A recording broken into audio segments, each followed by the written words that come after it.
दोस्तों, जैसा कि अगले वीडियो में हम लोग समास पढ़ रहे थे और समास में हमने दो समास के बारे में जाना था, द्वंद्व समास और द्विगु समास के बारे में जाना था। तो हम लोग सेकंड वीडियो में देखेंगे कि बहुव्रीहि समास क्या होता है। बहुव्रीहि समास के बारे में जानेंगे। तो बहुव्रीहि समास जो होता है कहते किसे हैं उसकी परिभाषा पहले देखते हैं। तो यदि किसी शब्द का, ये कोई शब्द हो, किसी शब्द का पहला पद संख्यावाची हो, यानी पहला पद जो है वो पहला पद मतलब आपका जो है पूर्व पद और उत्तर पद की बात कर रहा है।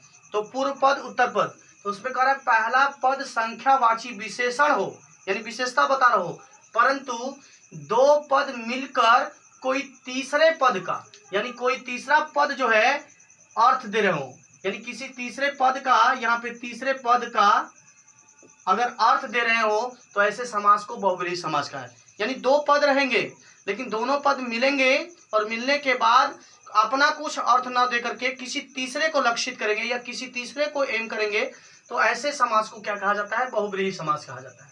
अब इसमें ये भी बताया जाता है कि दोनों पद जो होते हैं वो अप्रधान होते हैं, यानी इसमें दोनों पद अप्रधान होते हैं। अब यहाँ पे आता है कैसे कहेंगे कि वो क्या है, हमारा तीसरे पद को लक्षित करता है।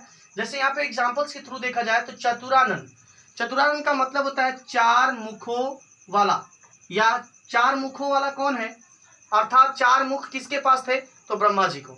तो दो शब्द हैं इसमें लेकिन किसी तीसरे को लक्षित किया जा रहा है, अर्थात ब्रह्मा जी को लक्षित किया जा रहा है, तो ये ऐसे समास को बहुव्रीहि समास कहा जाता है। जैसे चतुर्भुज है, चार हैं भुजाएं जिसकी, अर्थात क्या है? ये विष्णु भगवान है, जिनकी चार भुजाएं हैं तो विष्णु भगवान है। दशानन, 10 हैं मुख जिसके, अर्थात रावण। 10 मुख किसके पास है? तो रावण के पास है।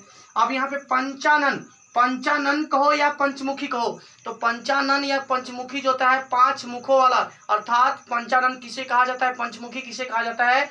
तो हनुमान जी को कहा जाता है, बजरंगबली भगवान को कहा जाता है, यानी 5 मुखों वाला अर्थात हनुमान जी को कहा जाता है।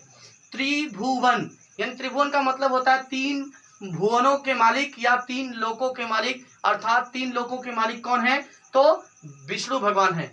अगला आता है जैसे पीतांबर, ये पीतांबर पूछा जाता है। पीतांबर का मतलब होता है कि पीला है वस्त्र जिसका, यानी पीला वस्त्र कौन पहनता है?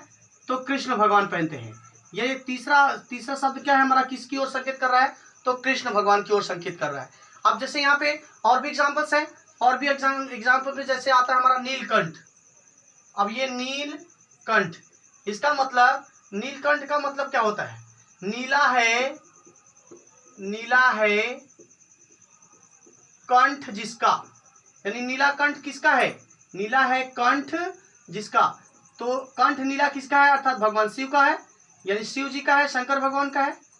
ठीक है, तो ये हमारा जो होता है, ये सारे के सारे, जैसे अब यहाँ पे कभी कभी ऐसे भी पूछे जाते हैं, पूछ दिया कि 31 कौन सा समास है, यानी 31 आ गया, 61 आ गया, 11 आ गया, 21 आ गया, 51 आ गया, ये सारे के सारे समास जो है, यानी 31, 51, 11, ये सारे समास जो होते हैं बहुव्रीहि समास के अंतर्गत आते हैं। अगर दोस्तों बहुव्रीहि समास समझ में आया होगा तो लाइक कीजिएगा, शेयर कीजिएगा, सब्सक्राइब कीजिएगा। नमस्कार दोस्तों, जय।